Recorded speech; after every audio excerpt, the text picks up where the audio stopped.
So I just want to start by acknowledging that we are on the ancestral land of the Paiute, and also I'm just really grateful for the conversations that I've seen happening in this conference, for Cody's film last night and Jack's presentation today. I think that I'm really excited to see, and I've been hungry to have these conversations since I first went to the Grand Canyon and started to learn that the land that I loved and the park that I loved was only created when we displaced the indigenous people who were there. So thank you, and I hope that we can all be open to these conversations and into becoming better allies and ambassadors to what I hope is a very different future. Yeah, thank you. And you can tell I'm a little nervous even having these conversations. I'm not used to it. So yeah, thank you for setting me up our previous presentations. That's not what I'm going to talk about today. So as I kind of indicated, I'm not a river guide like many of you in the room. I'm a mountain girl. I grew up in the mountains. My first trips to the Grand Canyon, I was 13. It's basically where I fell in love with mountain travel. It's why I'm a mountain guide today, is because of my dad, his father before him, introducing me to these places. I learned to rappel and hike and climb, and I still remember my first trip. We went down Tuckup Canyon. We didn't make it to the river. I was totally fine with that. And then a subsequent trip out on the Great Thumb Mesa, when I looked across and saw Deer Creek Falls for the first time. I don't know if anyone, is there anyone who hasn't seen Deer Creek Falls in this place? It's a magical, special place, and I was blown away. But I also remember learning from my father about my grandpa's near-death experience, swimming, losing his boat, almost dying, and I thought, I am never running the river. That sounds just terrifying. And I was quite happy to travel and explore by foot. But as things happen, a decade and a half later, my father had gone down the river, my grandfather had passed, and my dad and I went on our first trip together in 2001, 35-day hiking trip, totally changed my life. I got asked to row a boat as an adventurer. Of course, I said yes. I was terrified of flipping, and so I was a really quick learner. I had a great mentor, didn't flip, did a great job. And in the preceding decade, my dad and his friends started this harebrained idea to build the replica of the boats that Pat Riley, multi-former, and my grandpa had rowed. The Susie R, the Flavell, and the Gem, which isn't here.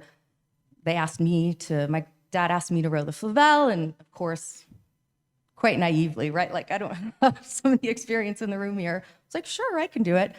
And it was a pretty incredible adventure. I learned a lot. I definitely learned the difference between how these different boats row, the limitations of my own experience, and just had a lot of fun. I love rowing the Flavell. It's like a little race car. And so what we're gonna show you today is a film that we made in that 2011 trip. And what I love about this film, I just watched it again last night, is there's this just incredible imagery from the 50s. And I think, as was previewed yesterday, they ran the river in the highest ever water levels that anyone has rowed in, 120,000 CFS.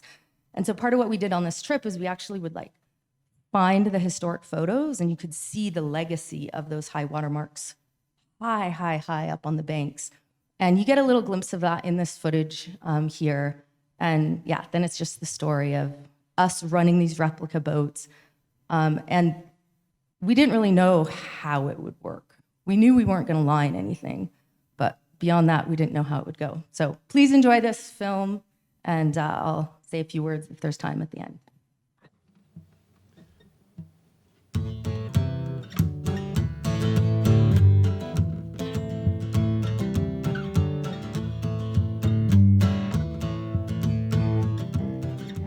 The Grand Canyon of the Colorado River.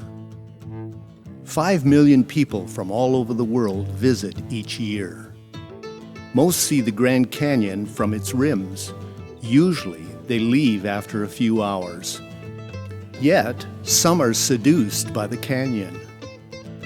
They explore its depths, attempt to understand its geology, and try to embrace its overwhelming beauty. Some fearlessly run down its mighty river. John Wesley Powell was first to run the Colorado River through the Grand Canyon in 1869. Others followed, challenging the river to seek fortune, notoriety, and adventure. All ran to see the canyon. By 1954, only about 500 people had been on the river.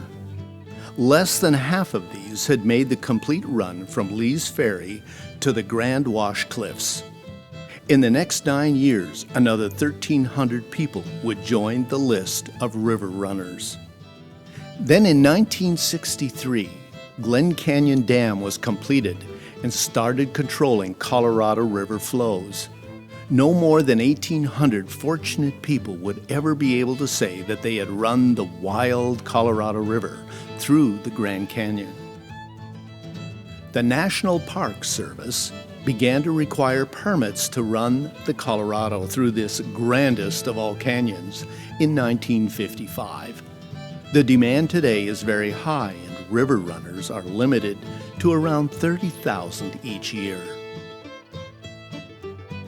Most river days are allotted for recreation. Commercial guided trips from April to October are where the majority of these river days are permitted. A lesser number are issued to self-guided trips, which include the winter months. Interest is so high for these self-guided permits that a lottery determines who goes and who must continue to wait. This is the story of 1950s self-guided river pioneers and their boats, and the modern attempt to run every rapid in replica craft.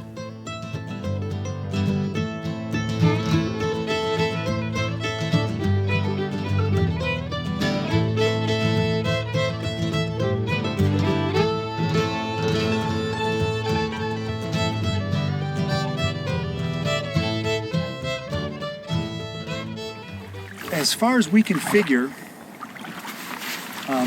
Pat Riley and Multifoamer and Dave Mortenson's dad Brick really were the first group of people to run Grand Canyon year after year after year after year as friends. They weren't doing it for a fee; they were doing it for fun. So it's really interesting to see what they did and how they did it and where they camped and what were the good times they had and what were the bad times they had and how did they handle being the only people out here in the middle of nowhere when they had troubles. They lost a boat, they had to hike out. They got down here on really high water in 1957 on 124,000 cubic feet a second. How did they manage that? They got the Phantom Ranch and they said, that's it, we're hiking out. And they hiked right back in the next year and got their boats and kept on going down river. So that kind of stuff, what they were doing, it was the origins, if you will, of self-guided river running.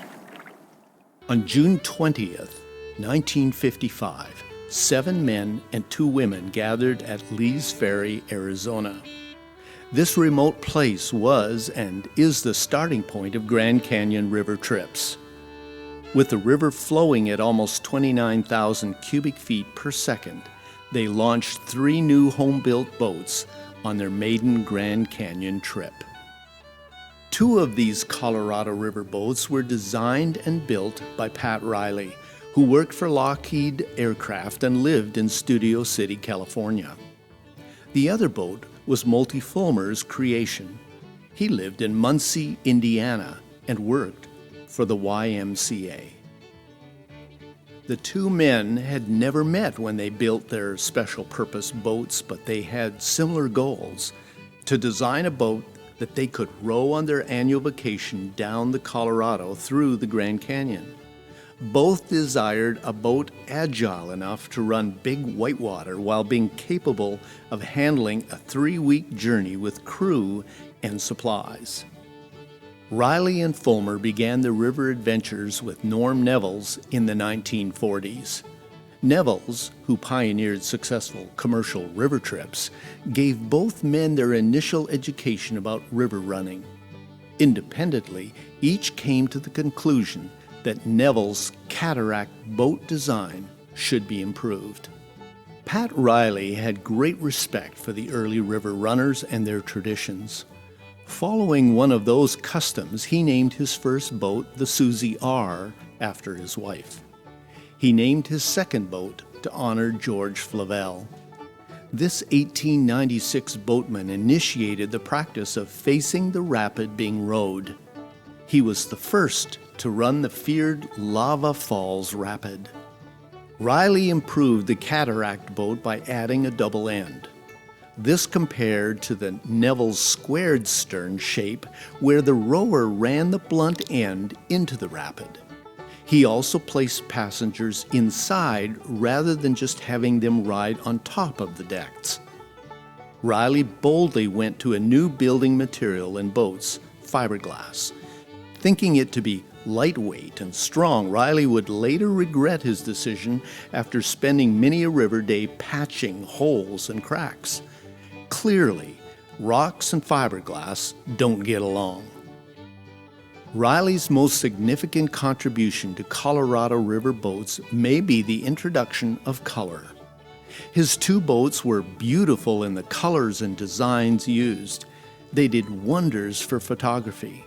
The credit goes to Riley's neighbor, Harper Goff, who was a highly respected Hollywood artist working for Walt Disney. Goff's artistic influence was big in the 1950s. He was the production designer for the 1954 hit movie 20,000 Leagues Under the Sea and created the amazing Nautilus. At Disney, Goff was the second Imagineer, following only Walt himself. Goff's colorful designs were copied by boat builders in the early 1960s. The tradition of colorful Colorado River boats was set and is still popular today. Multy Fulmer was bitten by the river bug on his first Nevels San Juan River trip in 1942. In Muncie, he began building boats to improve on Nevels' cataract design. Drafted into the Army during World War II, Fulmer was stationed in Central Oregon, where he learned about Northwest drift boats. This greatly expanded his thinking on boat design. After the war, Fulmer returned to the San Juan River with his own wooden boat named the Moja. He wanted to row through the Grand Canyon, so in 1953, he built a larger, improved craft named the Gem.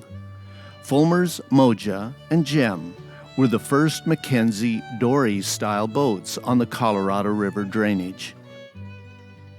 The Gem's design also incorporated centering the weight of the boat and adding self-bailing features.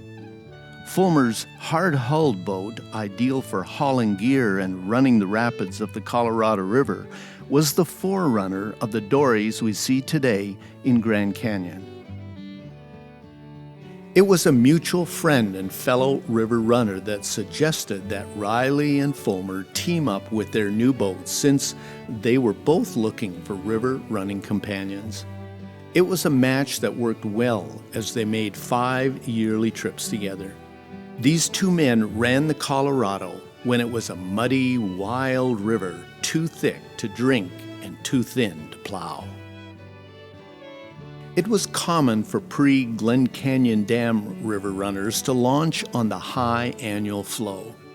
They tried to run most rapids, making sure to scout the big ones. With few other trips on the river, they were on their own. They would have to be their own rescuers should problems occur. Thus, if a rapid was judged too risky, they would line the boats. Lava Falls was almost always lined. The Riley-Fulmer trips first ran their boats in 1955 and again in 1956. Both 3-week trips were delightfully completed on nice water levels. But in 1957, They ran the river at the highest water ever run, 124,000 cubic feet per second. This was 10 times higher than today's typical flow of water released from Glen Canyon Dam. Riley's Susie R. and Flavell and Fulmer's Jem would depart on June 11, 1957, with 5 men and 3 women. With the water level at 122,000 cubic feet per second and rising, the dirt road to reach nearby Lee's Ferry was underwater. So all they could do was launch from the flooded Paria River. This amazingly high water flow made camp locations hard to find. The river's speed increased, and the Colorado was a massive beast with unexpected hazards and unfamiliar rapids. Eddies were huge and in some areas caused upriver rapids and giant whirlpools. This 1959 film shows Boulder Narrows, where a large rock sits in the middle of the river. At lower water, this massive boulder is not a hazard, as boats can easily pass on one side or the other. But what happens here with very high water? Prior to launch, the curious river runners drove from Cliff Dweller's Lodge to the rim to see what they would encounter in a few days. They were relieved, for the very top of the Boulder Narrows rock was barely visible. The river was passable.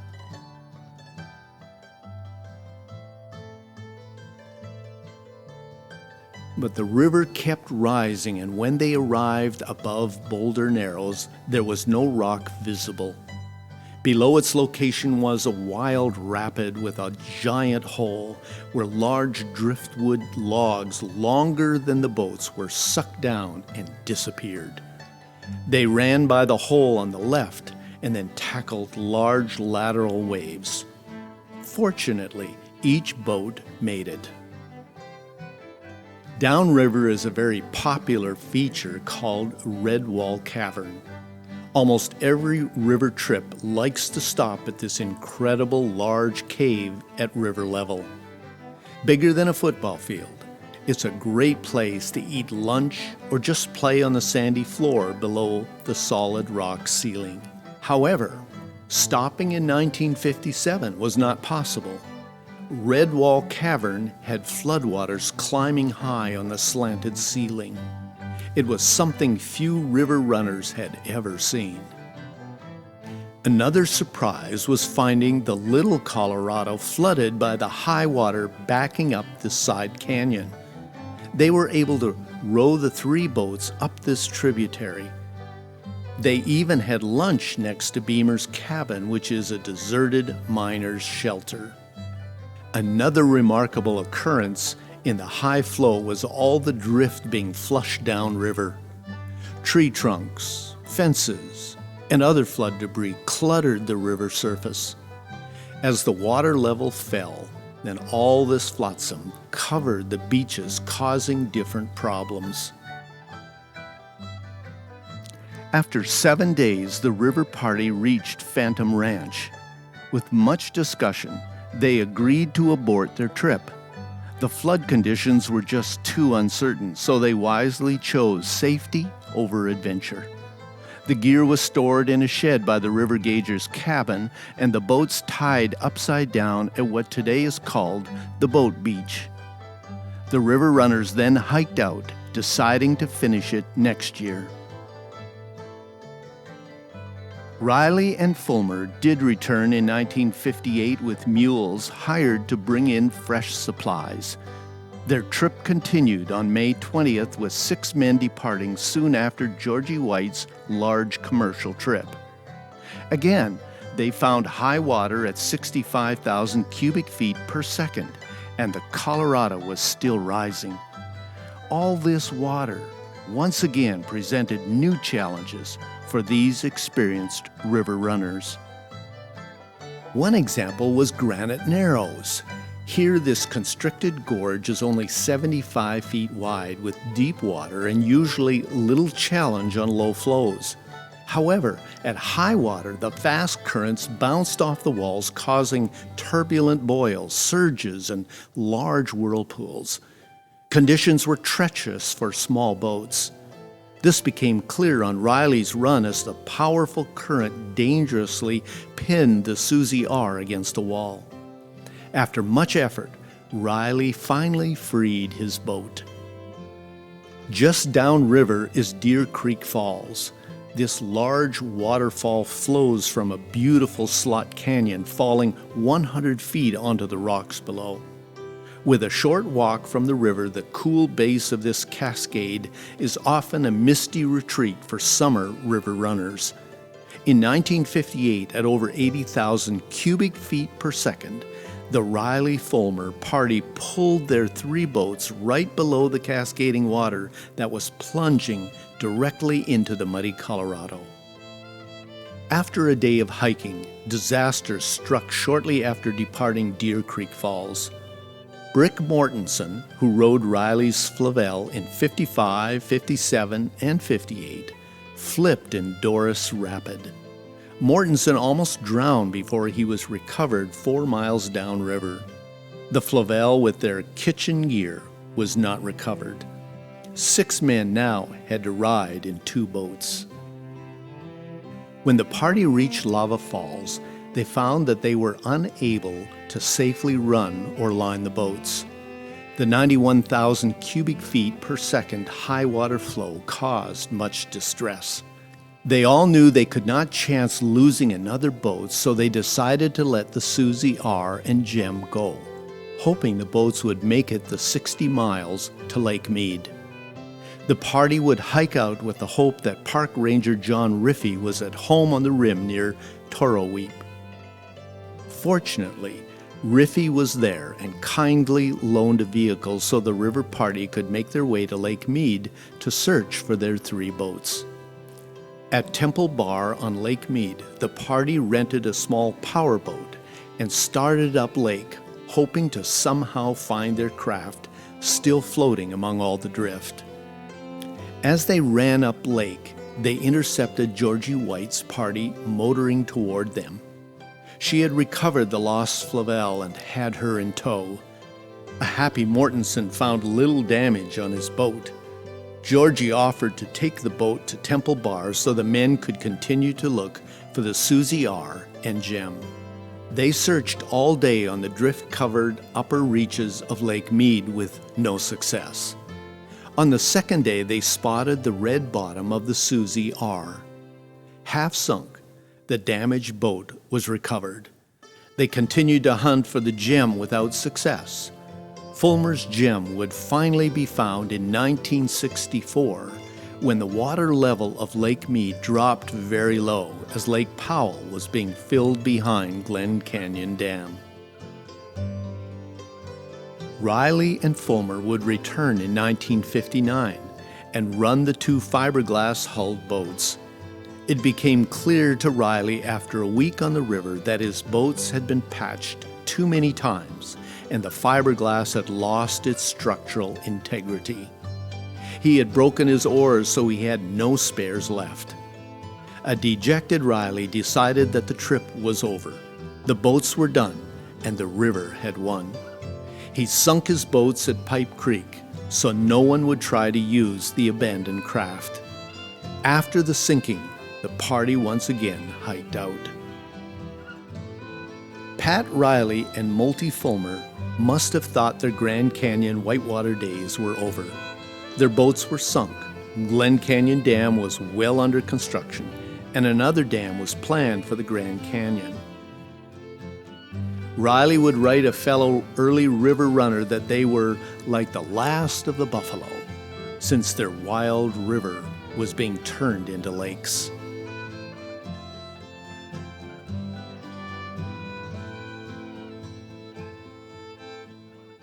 I'm in awe of the guys taking these boats down this river without sat phones and helicopters and park rangers in a boat that they'd never taken down a big river. That to me is just, I'm in awe of that. Not knowing what is lying ahead and just saying, well, that's okay, we'll deal with it when he gets there. That was truly adventure. Taking off down this thing in that kind of a condition, I think is just amazing.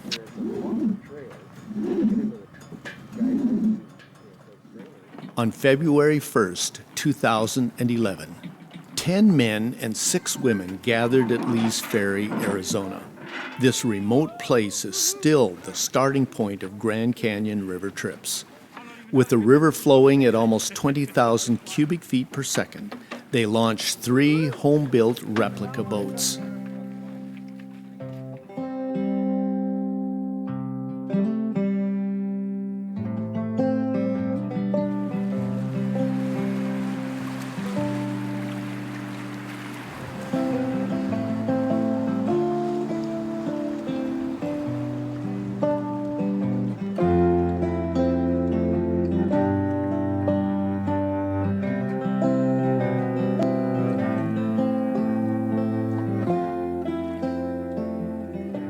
The Susie R., the Flavell, and the Gem, together again, 54 years since they last ran by Boulder Narrows. The Riley and Fulmer boats have returned. I don't know, it just became an idea. If I ever get an opportunity to run the river, it'd be fun to do it in the same boats, or same, replicas of the same boats. And when I got a permit about 5 years ago, I said, let's just go for it. And go for it they did. First, 3 boats had to be replicated. Tom Martin took on the task of researching and replicating Fulmer's 1953 Gem. Tom worked at the south rim where the wreck of the Gem was poorly stored and forgotten. His first task was to clean up Fulmer's boat so he had a way to scale and copy the original hull design. Much of the details of the boat had to be determined from historic photos because of the wreck's condition. Tom built the Gem replica by himself, as Multi Fulmer had done.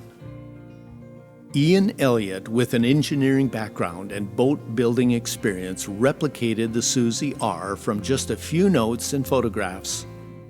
Unlike the fiberglass hull original, Ian decided that the replica should be made out of plywood. He wisely did not want to be patching the boat all the time. The replica Susie R was solely built by Ian, as Pat Riley had done with the original.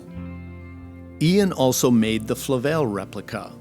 He hosted a boat building party that quickly assembled the plywood hull. Like Riley had done, Ian got more assistance during the construction process because the launch date was quickly approaching. Despite all the help, Ian succeeded in completing the 3rd boat. On the river trip, Tom would row the Gem. Ian would row the Susie R. Cecelia Mortenson, Brick's only granddaughter, would be at the oars on the Flavell. Pretty exciting for me to row these boats. It's kind of fun because I kind of got thrown into this. I'm a mountain girl. I don't have a lot of river experience, and so for me to get to row the replica of my grandpa's boat down the Grand Canyon was kind of simultaneously an exciting as well as an intimidating prospect. In planning the run of the replicas, it was agreed that this was a unique opportunity to match historic photos, especially where the Riley Fulmer trip stopped to repair boats or make camp. The modern crew had to hunt for the location and to discover what was still there from the 1957 trip on the highest water ever run. All this driftwood from the 1957 flow is still here. So this log is still here, that log is still there, that log is still there, and it's all kind of rotted down because it's from 1957. Campsites were matched and their fire rings found. Finding these sites clearly showed how high the water had been in 1957. It was exciting to view remote locations and know who, when, and why people had been there. The go-for-it attitude of the trip meant that the replica boats would attempt to run every rapid. There would be no lining of the boats on this trip.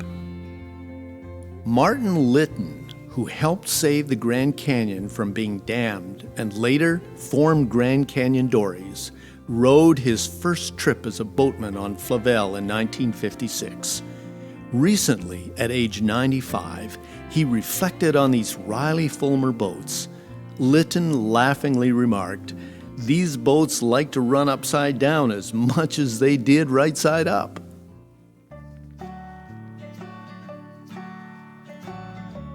Pat Riley's 1959 flip in 24.5-mile rapid. Multi Fulmer's 1955 flip when his left oar lock seized above Horn Creek.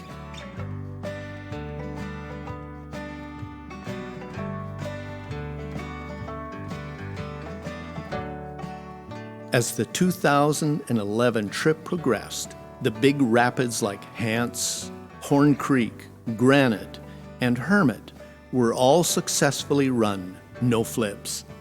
The monster Crystal Rapid and the challenging Bedrock Rapid were run successfully.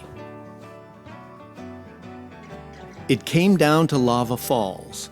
Avoid the rocks on the left and the ledge hole on the right. Only takes 20 seconds. Good run or flip, either way, would be quick.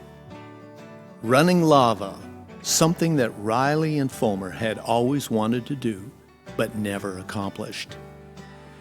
On trip day 19, Lava Falls was finally reached. With several other parties joining the replica boaters to run lava, everyone anxiously watched with cameras aimed as Tom Martin made his run.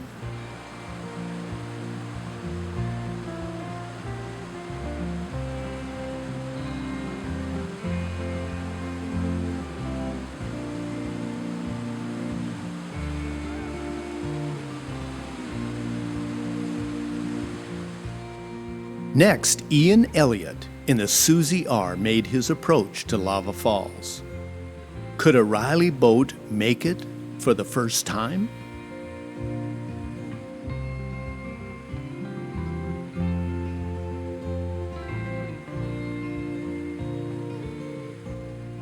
Conan Bliss in the safety kayak quickly got to Ian, who was hanging onto the Susie R. Ian was safely pulled ashore and the boat was recovered by other boaters waiting below.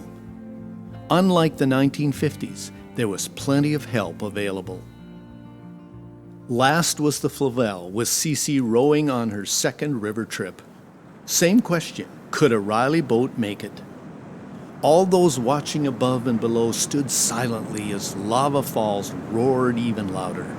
Cece slid the Flavell down the tongue of the rapid with one focus, just make it.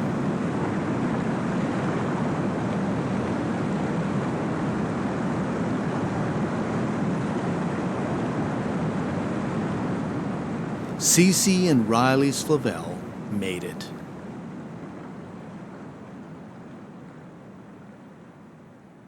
I really feel like my grandpa always cultivated my spirit of adventure, and so I think he'd be pretty psyched to see me down here, especially since we're rowing the replica of the Flavell. Running the 1950s replica boats gave a direct link to the past. These modern river runners were able to test and evaluate these boats and experience what Riley, Fulmer, Mortenson, and Lytton did in the 1950s. History can't be repeated, but building and running the replica Susie R, Flavell, and Gem made it easier to appreciate and hopefully honor these pioneers of self-guided trips.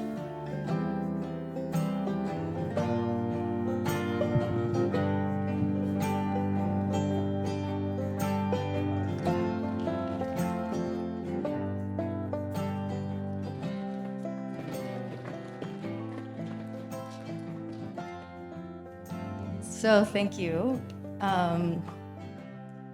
Yeah, I like to just say that what the my dad and the editors like beautifully omitted was me basically having a panic attack at the top of lava after like I'd learned that I couldn't follow Tom. Like he's a different rower, he's way more experienced, and more than anything, his boat was different. And so I'd learned that if I followed Ian, I would do okay. We had this pretty much the same boats, similar rowing styles. He became my mentor. And so when he flipped, I lost. But I was more afraid of actually destroying the boat. Like to me, that was what I was so worried about. So yeah, I just like to share that. And I did make it, which was great. And in subsequent years, I've gotten the chance to row the Flavell numerous times down the canyon. I've gotten to try a bunch of the other replica boats. I've never had the chance to run one of the modern dories, like the Hetchechi or any of those boats, and so that's something I hope to get to do. But yeah, it's been a really great experience. I'm grateful for my grandfather for bringing my father to the canyon when he was 13, and then my father for bringing me. And I think that even though I'm not a river guide, I don't have the experience as many of you in this room. I'm just grateful for my grandfather for kind of cultivating that spirit of adventure, and also for, you know, choosing me to run this boat, not my brother, for, you know, really supporting this like crazy adventurous young girl. And yeah, it's great to see this film. It's great to be here with you guys today. And I hope that we can all meet up in the river one day. Thank you so much.